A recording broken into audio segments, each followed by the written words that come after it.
नमः शिवाय। जय भोलेनाथ। फाल्गुन मास के कृष्ण पक्ष का शनि प्रदोष व्रत 14 फरवरी दिन शनिवार को रखा जाएगा।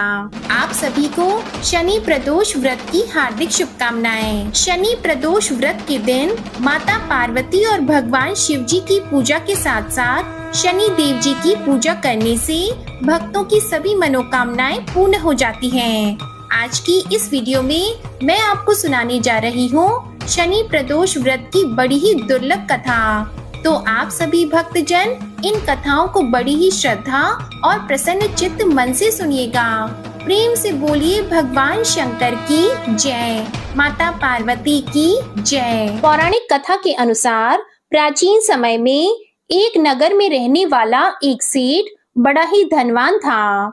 उसके पास धन दौलत ऐश्वर्य की कोई कमी नहीं थी।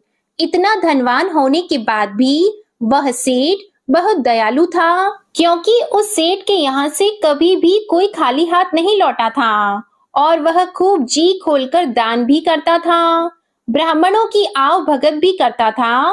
परंतु उस सेठ के जीवन में एक बहुत बड़ा दुख था और वह दुख था उसकी संतान का न होना। इस कारण सेठ और उसकी पत्नी बहुत दुखी रहते थे। सेठ रात दिन यह सोचकर दुखी रहता कि उसके पास इतना ढेर सारा धन है, लेकिन उसका उपभोग करने वाला उसकी कोई भी संतान नहीं है, ना ही उसका वंश बढ़ाने वाला कोई है। इतना धन दौलत का वह क्या करेगा, यह सोचकर दोनों पति पत्नी बड़े दुखी रहते थे। एक बार जब दोनों पति पत्नी बहुत दुखी हो गए तो उन्होंने तीर्थ यात्रा पर जाने का निश्चय किया। इस प्रकार वे दोनों पति पत्नी अपना सारा कामकाज और अपना सारा धन अपने सेवकों को सौंपकर तीर्थ यात्रा के लिए निकल पड़े। नगर से कुछ ही दूर निकले थे कि दोनों को एक विशाल वृक्ष के नीचे एक तेजस्वी साधु दिखाई दिए, जो कि समाधि में लीन थे। साधु को देखकर दोनों के मन में विचार आया कि क्यों ना अपने तीर्थ की शुरुआत साधु महाराज का आशीर्वाद लेकर ही की जाए। साधु महाराज का आशीर्वाद लेने के लिए दोनों सेठ और सेठानी उनके सामने हाथ जोड़कर समाधि टूटने का इंतजार करने लगे। इंतजार करते करते सुबह से शाम और शाम से रात हो गई, पर साधु महाराज की समाधि नहीं टूटी। इसके बाद भी दोनों पति पत्नी प्रतीक्षा करते हुए वहीं बैठे रहे। आखिरकार अगले दिन प्रातः काल साधु महाराज समाधि से उठे तो उन्होंने देखा कि दोनों पति पत्नी हाथ जोड़कर वहां उनकी समाधि टूटने का इंतजार कर रहे थे। इसके बाद वे साधु महाराज कहने लगे कि मैं तुम्हारे अंदर मन की कथा जान गया हूँ वत्स, मैं तुम्हारे धैर्य और भक्ति भाव से अत्यंत प्रसन्न हूँ।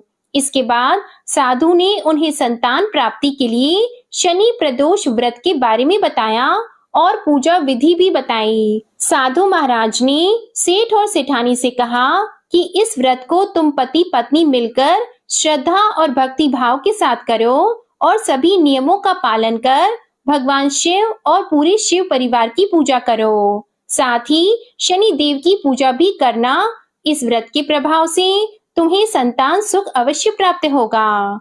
साधु महाराज के ऐसे वचनों को सुनकर सेठ सेठानी के मन का दुख कुछ कम हुआ।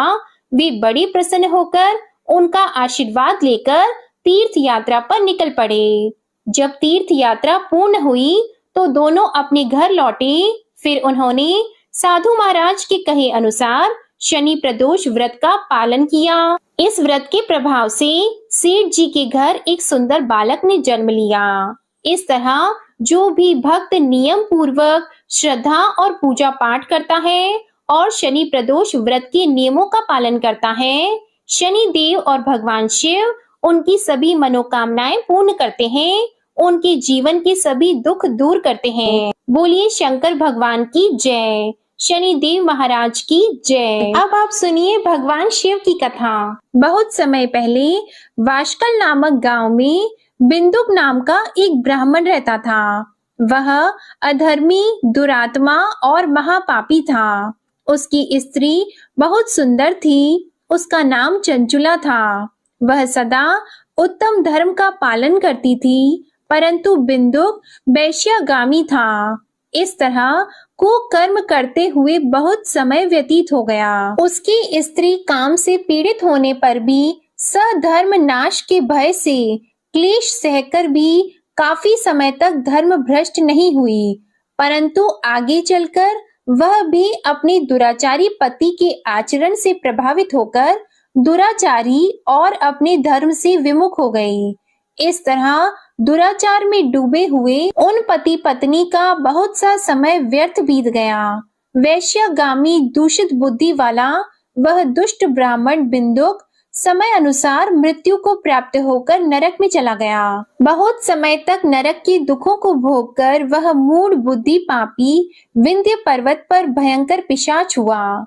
इधर उस दुराचारी बिंदुक के मर जाने पर वह चंचुला नामक स्त्री बहुत समय तक पुत्रों के साथ अपने घर में रहती रही।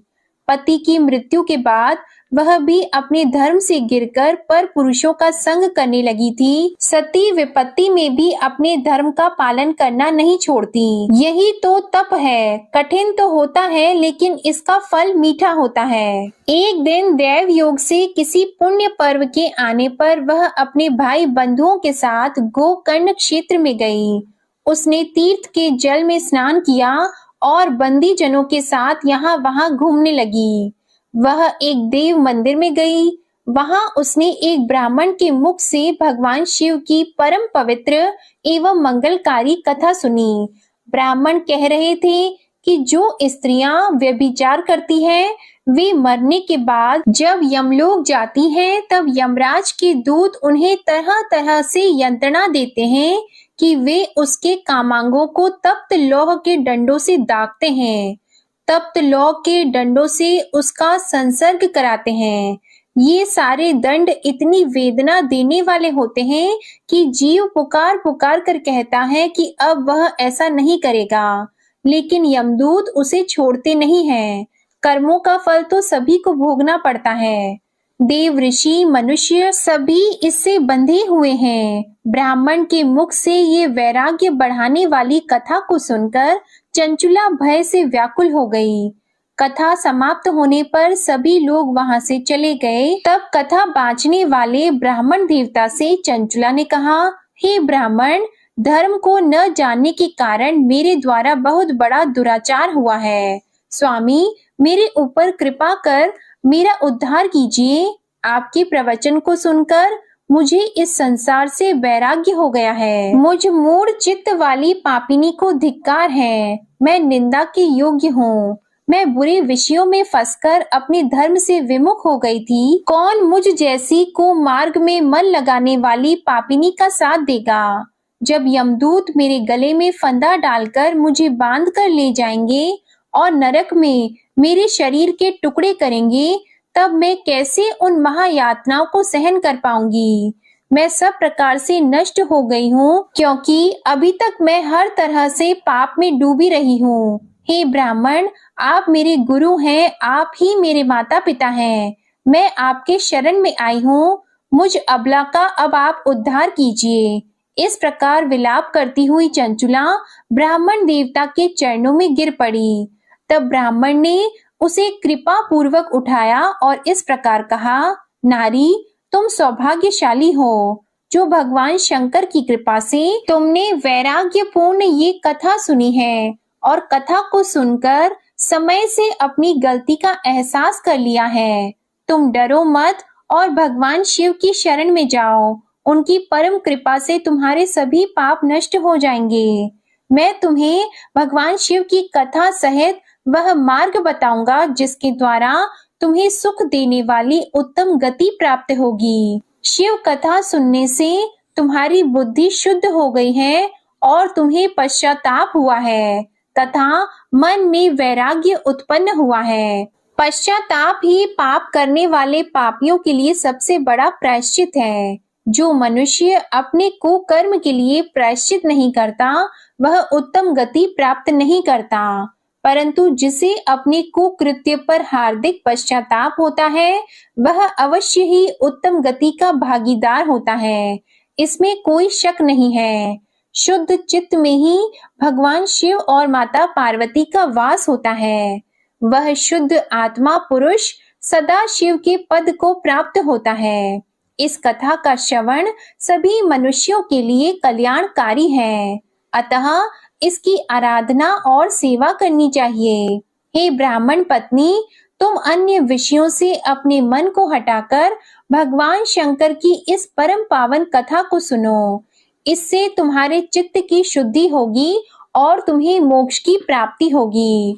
जो मनुष्य निर्मल हृदय से भगवान शिव के चरणों का चिंतन करता है, उसकी एक ही जन्म में मुक्ति हो जाती है। यह कहकर वे ब्राह्मण चुप हो गए। उनका हृदय करुणा से भर गया। वे ध्यान में मग्न हो गए। ब्राह्मण का यह उपदेश सुनकर चंचुला के नेत्रों में आनंद के आंसू छलक आए। वह हर्ष भरे हृदय से ब्राह्मण देवता के चरणों में गिर गई और हाथ जोड़कर बोली कि मैं कृतार्थ हो गई। हे ब्राह्मण, शिव भक्तों में श्रेष्ठ स्वामिन, आप धन्य हैं। आप परमार्थदर्शी हैं और सदा परोपकार में लगे रहते हैं। साधो, मैं नरक के समुद्र में गिर रही हूँ। कृपा करके मेरा उद्धार कीजिए। जिस पौराणिक और अमृत के समान कथा की बात आपने की है, उसे सुनकर ही मेरे मन में वैराग्य उत्पन्न हुआ। उस अमृतमयी कथा को सुनने के लिए मेरे मन में बड़ी श्रद्धा हो रही है। कृपया आप मुझे उसे सुनाइए। कथा सुनने की इच्छा मन में लिए हुए चंचुला उन ब्राह्मण देवता की सेवा में वहीं रहने लगी। उस गोकर्ण नामक महाक्षेत्र में उन ब्राह्मण देवता के मुख से चंचुला भगवान शिव की भक्ति, ज्ञान और वैराग्य बढ़ाने वाले और मुक्ति देने वाली परम उत्तम कथा सुनकर कृतार्थ हुई। उसका चित्त शुद्ध हो गया। वह अपने हृदय में शिव के सगुण रूप का चिंतन करने लगी। वह सदैव शिव सच्चिदानंदमय स्वरूप का स्मरण करती थी। इसके बाद अपना समय पूर्ण होने पर चंचुला ने बिना किसी कष्ट के अपना शरीर त्याग दिया। उसे लेने के लिए एक दिव्य विमान वहां पहुंचा। ये विमान शोभा साधनों से सजा था और शिव गणों से सुशोभित था। चंचुला विमान से शिवपुरी पहुंची।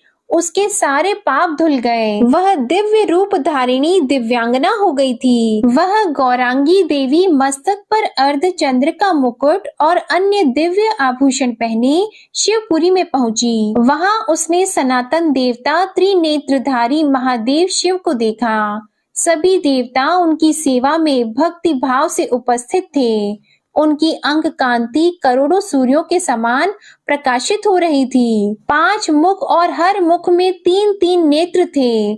मस्तक पर अर्धचंद्र आकार मुकुट शोभायमान हो रहा था। कंठ में नील चिन्ह, उनके साथ में देवी गौरी विराजमान थी, जो विद्युत पुंज के समान प्रकाशित हो रही थी। महादेव जी की कांति कपूर के समान गौर थी। उनके शरीर पर श्वेत वस्त्र थे तथा शरीर श्वेत भस्म से युक्त था। इस प्रकार भगवान शिव के परम उज्जवल रूप के दर्शन कर चंचुला बहुत प्रसन्न हुई। उसने भगवान को बारंबार प्रणाम किया और हाथ जोड़कर प्रेम, आनंद और संतोष से युक्त होकर विनीत भाव से खड़ी हो गई।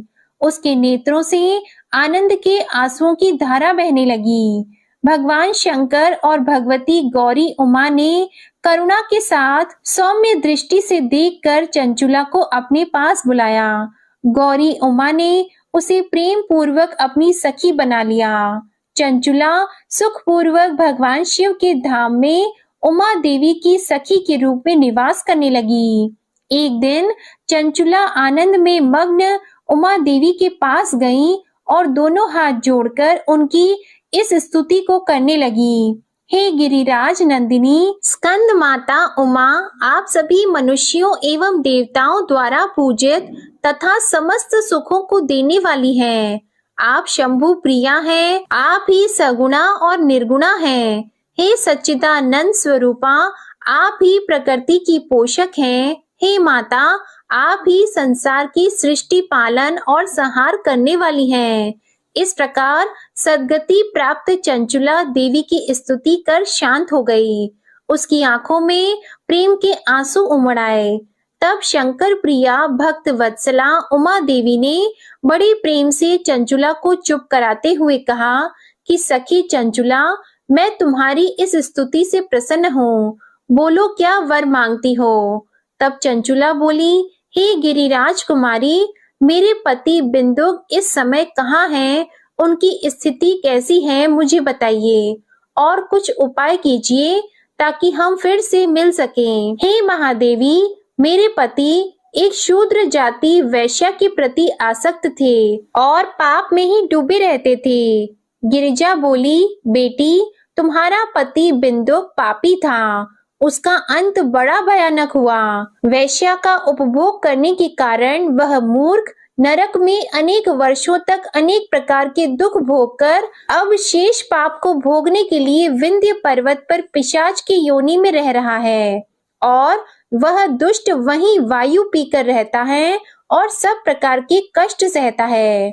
गौरी देवी की ये बात सुनकर चंचुला अत्यंत दुखी हो गई। फिर मन को किसी तरह स्थिर करती हुई दुखी हृदय से माँ गौरी से उसने एक बार फिर पूछा, हे महादेवी, मुझ पर कृपा कीजिए और मेरे पापी पति का अब उद्धार कीजिए। कृपा करके मुझे वह उपाय बताइए जिससे मेरे पति को उत्तम गति प्राप्त हो सके। गौरी देवी ने कहा, यदि तुम्हारा पति भगवान शिव की पुण्यमय उत्तम कथा सुने तो वह इस दुर्गति को पार करके उत्तम गति का भागी हो सकता है। अमृत के समान मधुर गौरी देवी के ये वचन सुनकर चंचुला ने दोनों हाथ जोड़कर मस्तक झुकाकर उन्हें बार बार प्रणाम किया और प्रार्थना की कि मेरे पति को भगवान शिव की कथा सुनाने की व्यवस्था कीजिए। ब्राह्मण पत्नी चंचुला के बार बार प्रार्थना करने पर शिव प्रिया गौरी देवी ने भगवान शिव की महिमा का गान करने वाले गंधर्व राज तुमरू को बुलाकर कहा, तुमरू, तुम्हारी भगवान शिव में प्रीति है, तुम मेरे मन की सभी बातें जानकर मेरे कार्यों को सिद्ध करते हो, तो मेरी इस सखी के साथ विंध्य पर्वत पर जाओ। वहां एक महाघोर और भयंकर पिशाच रहता है। पूर्व जन्म में वह पिशाच बिंदुक नामक ब्राह्मण मेरी इस सखी चंचुला का पति था। वह वैश्यागामी हो गया था। वह स्नान संध्या आदि नित्य कर्म छोड़कर अपवित्र रहने लगा।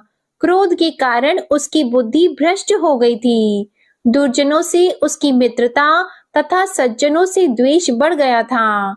वह अस्त्र शस्त्र से हिंसा करता, लोगों को सताता और उनके घरों में आग लगा देता था। चांडालों से दोस्ती करता और वह रोज वैश्या के पास जाता था।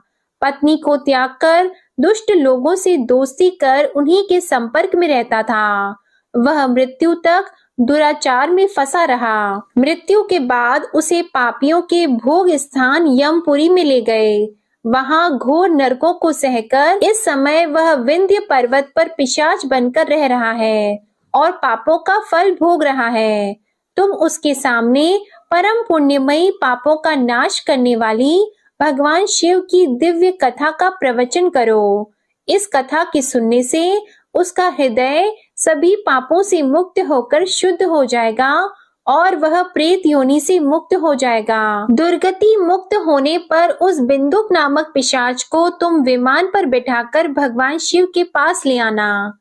माँ उमा का आदेश पाकर गंधर्व राज तुमरू प्रसन्नता पूर्वक अपने भाग्य की सराहना करते हुए चंचुला को साथ लेकर विमान से पिशाच के निवास स्थान विंध्य पर्वत पर गया। वहां पहुंचकर उसने विशाल आकृति वाले पिशाच को देखा। उसका शरीर विशाल था, उसकी ठोड़ी बड़ी थी। वह कभी हंसता, कभी रोता, कभी उछलता था। महाबली तुमरू ने बिंदुक नामक पिशाच को पाशों से बांध लिया। उसके पश्चात तुमरू ने कथा बांचने के लिए स्थान तलाश कर मंडप की रचना की। शीघ्र ही इस बात का पता लोगों को चल गया कि एक पिशाच के उद्धार हेतु देवी पार्वती की आज्ञा से तुमरू भगवान शिव की कथा सुनाने विंध्य पर्वत पर आया है। उस कथा को सुनने के लोभ से बहुत से देवर्षि वहां पहुंच गए। सभी को आदर पूर्वक स्थान दिया गया। पिशाच बिंदुक को पाशों में बांधकर आसन पर बिठाया गया और तब तुमरू ने परम उत्तम भगवान शिव की अमृत कथा का गान शुरू किया, जिससे सभी श्रोता कृतार्थ हो गए। परम पुण्यमयी कथा को सुनकर पिशाच सभी पापों से मुक्त हो गया और उसने पिशाच शरीर का त्याग कर दिया। शीघ्र ही उसका रूप दिव्य हो गया। उसका शरीर गौर वर्ण का हो गया। शरीर पर श्वेत वस्त्र एवं पुरुषों के आभूषण आ गए। इस प्रकार दिव्य देहधारी होकर बिंदुक अपनी पत्नी चंचुला के साथ स्वयं भी भगवान शिव का गुणगान करने लगा। उसे दिव्य रूप में देखकर सभी को बहुत आश्चर्य हुआ। उसका मन परम आनंद से परिपूर्ण हो गया। सभी भगवान महेश्वर के अद्भुत चरित्र को सुनकर कृतार्थ होकर उनका यशोगान करते हुए अपने अपने धाम को चले गए। बिंदुक अपनी पत्नी चंचुला के साथ विमान में बैठकर शिवपुरी की ओर चल दिया। महेश्वर के गुणों का गान करता हुआ बिंदुक अपनी पत्नी चंचुला और तुमरू के साथ शीघ्र ही शिव धाम पहुंच गया। भगवान शिव देवी पार्वती ने उसे अपना पार्षद बना लिया। दोनों पति पत्नी सुखपूर्वक भगवान महेश्वर एवं देवी गौरी के श्री चरणों में अविचल निवास पाकर धन्य हो गए। बोलिए उमा महेश्वर भगवान की जय। अब आप सुनिए प्रदोष व्रत की आरती। ओम जय शिव ओंकारा, स्वामी जय शिव ओंकारा। ब्रह्मा विष्णु सदा शिव, ब्रह्मा विष्णु सदा शिव। अर्धांगी धारा, ओम जय शिव ओंकारा। एकानन चतुरानन पंचानन राजी, स्वामी पंचानन राजी। हंसानन गरुड़ासन, हंसानन गरुड़ासन। वृषवाहन साजी, ओम जय शिव ओंकारा। दो भुज चार चतुर्भुज, 10 भुज अति सोहे, स्वामी 10 भुज अति सोहे। त्रिगुण रूप निरखता, त्रिगुण रूप निरखता। त्रिभुवन जन मोहे, ओम जय शिव ओंकारा। अक्षमाला वनमाला रुंडमाला धारी, स्वामी रुंडमाला धारी। चंदन मृग मद सोहे, चंदन मृग मद सोहे। भाले शशिधारा, ओम जय शिव ओंकारा। श्वेतांबर पीतांबर बाघंबर अंगी, स्वामी बाघंबर अंगी। सनकादिक गरुणादिक, सनकादिक गरुणादिक। भूतादिक संगी, ओम जय शिव ओंकारा। कर की मध्य कमंडल, चक्र त्रिशूल धारी, स्वामी चक्र त्रिशूल धारी। सुखकारी दुखहारी, सुखकारी दुखहारी। जग पालनकारी, ओम जय शिव ओंकारा। ब्रह्मा विष्णु सदा शिव, जानत अविवेका, स्वामी जानत अविवेका। प्रणवाक्षर में शोभित, प्रणवाक्षर में शोभित। ये तीनों एका, ओम जय शिव ओंकारा। त्रिगुण स्वामी जी की आरती, जो कोई नर गावे, स्वामी जो कोई नर गावे। कहत शिवानंद स्वामी, रटत भोलानंद स्वामी। सुख संपत्ति पावे, ओम जय शिव ओंकारा। ओम जय शिव ओंकारा, स्वामी जय शिव ओंकारा। ब्रह्मा विष्णु विष्णु सदा शिव अर्धांगी धारा। ओम जय शिव ओंकारा। ओम जय शिव ओंकारा। ओम जय शिव ओंकारा। प्रेम से बोलिए भोलेनाथ जी की जय। आपको ये कथा पसंद आई हो तो वीडियो को लाइक कीजिएगा और कमेंट में भोलेनाथ जी और माता पार्वती जी की जय जरूर लिखिएगा। इसी के साथ आप हमारे चैनल पर फाल्गुन मास महात्म्य की कथाओं को भी जरूर सुनिएगा। जय भोलेनाथ।